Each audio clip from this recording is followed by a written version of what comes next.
Gedung Unpar. Ada beberapa hal yang menarik dari Gedung Unpar ini bila nanti sudah jadi proyeknya. Mungkin nanti Pak Handi bisa cerita apa saja keistimewaan nanti dari auditorium yang dibilang multifunction ini, dan juga menerapkan beberapa konsep seperti green konsep ya, green akustik dan memakai konsep automation di beberapa sisi seperti lighting dan lain-lain. Oke Pak Andi, mungkin boleh cerita Pak tentang gedung Unpar ini nanti, yang auditorium ini akan seperti apa nantinya. Oke. Ya, thank you nih Pak Gatot sama yang menonton acara ini. Saya dikasih kesempatan buat cerita ya. Jadi auditorium ini adalah multifunction. Auditorium untuk universitas. Tentu saja sebagaimana fungsi auditorium di universitas itu adalah digunakan untuk seminar, digunakan untuk kelas besar gitu. Kemudian yang terpenting adalah wadah buat choir Unpar. Kita tahu choir Unpar ini sudah level internasional. Jadi mereka membutuhkan tempat untuk berlatih, untuk mengembangkan potensinya ya. Nah, selain itu juga untuk orkestra, untuk orkestrasi ya. Untuk orkestrasi, karena itu dibuat panggungnya, stage-nya berukuran sekitar 270 meter square ya. Jadi mampu untuk menampilkan sampai 100 pieces ya, bahkan mungkin level simfoni begitu. Nah, selain itu juga di auditorium ini bakal disewa-sewakan. Bisa disewakan untuk sebagai ruang ibadah gitu ya. Tapi bisa juga untuk event-event ya. Mungkin misalkan acara gathering, acara promosi dan sebagainya begitu. Nah, kurang lebih fungsinya adalah seperti itu gitu. Nah, dengan fungsi seperti itu kami berpikir bagaimana kita membuat desain yang istilahnya mempermudah dalam hal ini ownernya Unpar pada saat mengoperasikan, karena ini institusi pendidikan gitu ya, bukan seperti kayak entertain ya. Sehingga untuk SDM yang benar-benar menguasai audio, multimedia, lighting terbatas. Jadi pertama kami menerapkan apa yang kami sebut adalah green acoustic design. Jadi desain akustik yang meminimalkan penggunaan sound system. Khususnya untuk choir, orkestra, kita tahu kalau harus setting mic itu betapa rumitnya. Jadi ini dirancang choir atau orkestra itu bisa tampil tanpa sound system ya. Jadi ini mempermudah operator Unpar untuk mengoperasikan. Dan pada saat digunakan sound system, katakanlah untuk seminar begitu, tentu ada mic yang harus dipasang, entah itu mic ghost neck maupun handheld, baik itu yang kabel maupun wireless. Nah, karena ini sudah konsepnya green acoustic,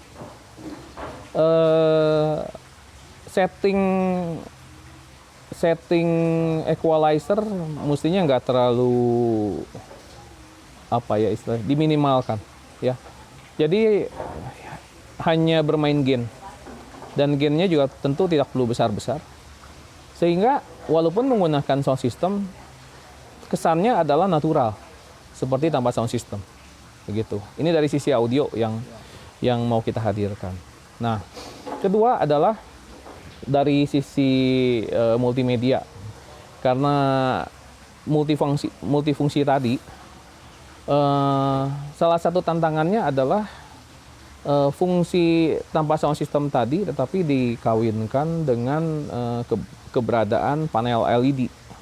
Jadi di sana akan ada panel LED berukuran 18 meter lebar, tingginya sekitar 3,6 meter dan melengkung. Jadi seperti kayak layar IMAX begitu. Gunanya dari panel LED ini yang formatnya adalah 3 Full HD ya. Jadi bisa menampilkan seolah-olah 3 layar komputer Full HD, tetapi nanti seamless. Artinya adalah bisa jadi 3 layar, tapi bisa juga menjadi 1 layar panoramik begitu. Nah, keberadaan si panel LED ini adalah satu kemutlakan karena peruntukannya multifungsi ya. Nah, jadi menjadi tantangan adalah keberadaan panel LED itu menghilangkan area treatment akustik yang sangat vital.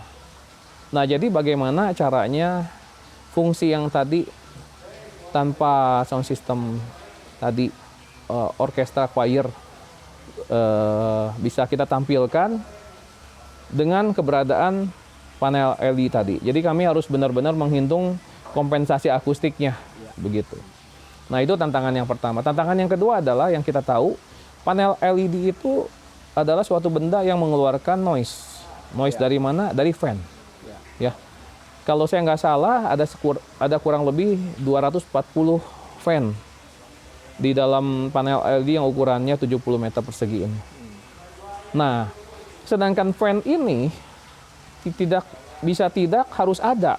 Karena kalau fan ini kita hilangkan, akibatnya overheated, mengakibatkan lifetime daripada panel LED ini jadi pendek. Jadi kami harus memikirkan bagaimana caranya meminimalkan noise dari fan panel LED ini. Ini tantangan kami di sana. Yang berikutnya adalah keunikan yang berikutnya adalah lampu general lighting yang di auditorium Unpar ini semuanya controllable, dimmable. Jadi selain bisa di-dim, bisa dikontrol. Ya. Jadi kami bisa membuat kombinasi ya.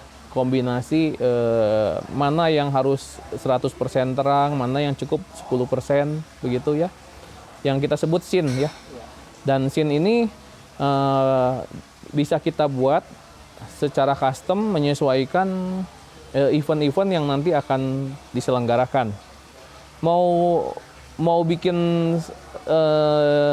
jumlah scene sebanyak-banyaknya bisa, tetapi di dalam auditorium Unpar ini kita batasi kalau nggak salah 15 scene.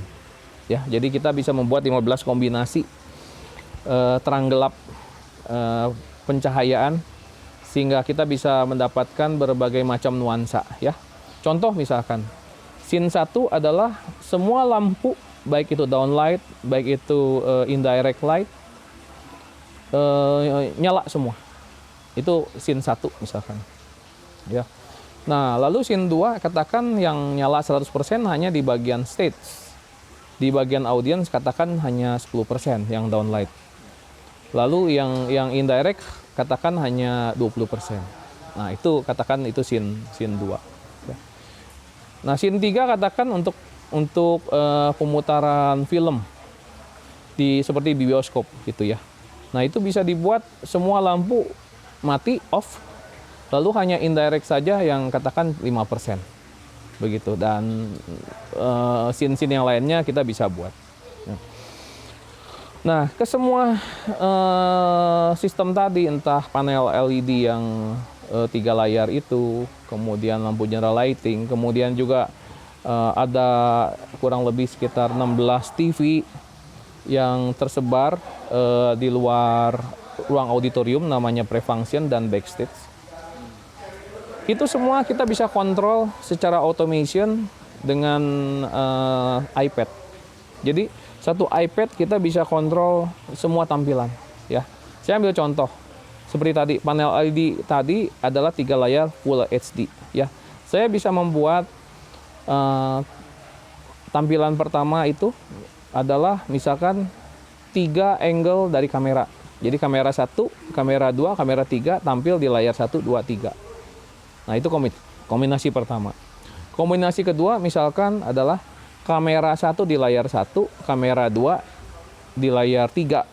Tengahnya PowerPoint, ya. Atau dibalik.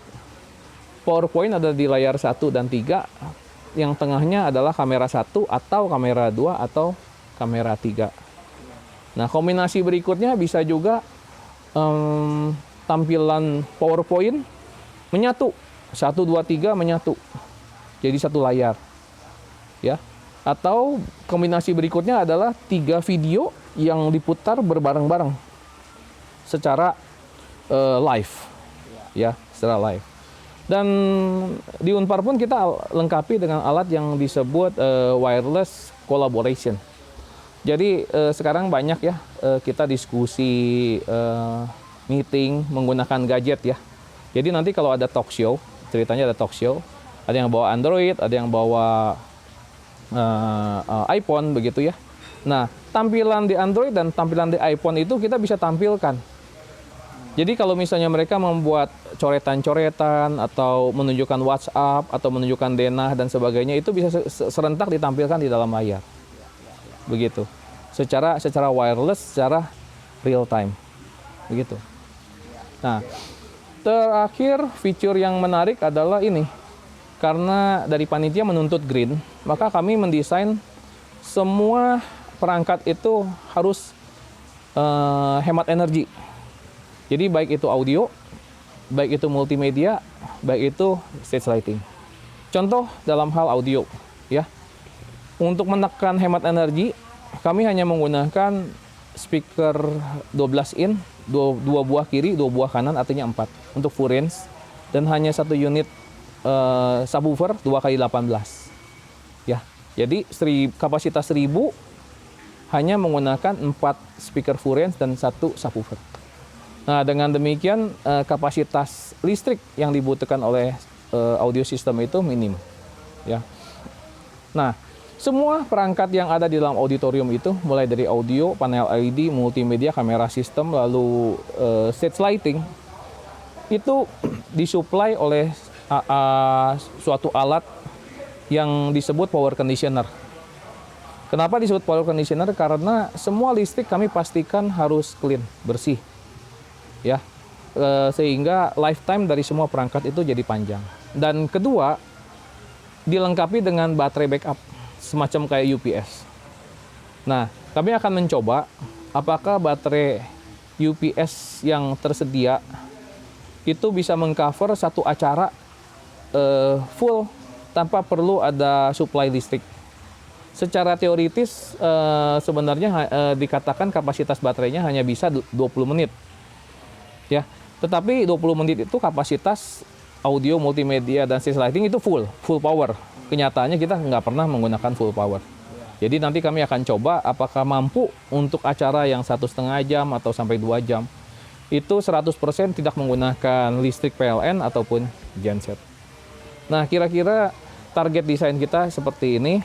Ya, mungkin Pak Gatot harus menunggu sampai akhir Januari mungkin. Baru kita bisa tahu apakah yang dikonsepkan itu bisa tercapai atau tidak.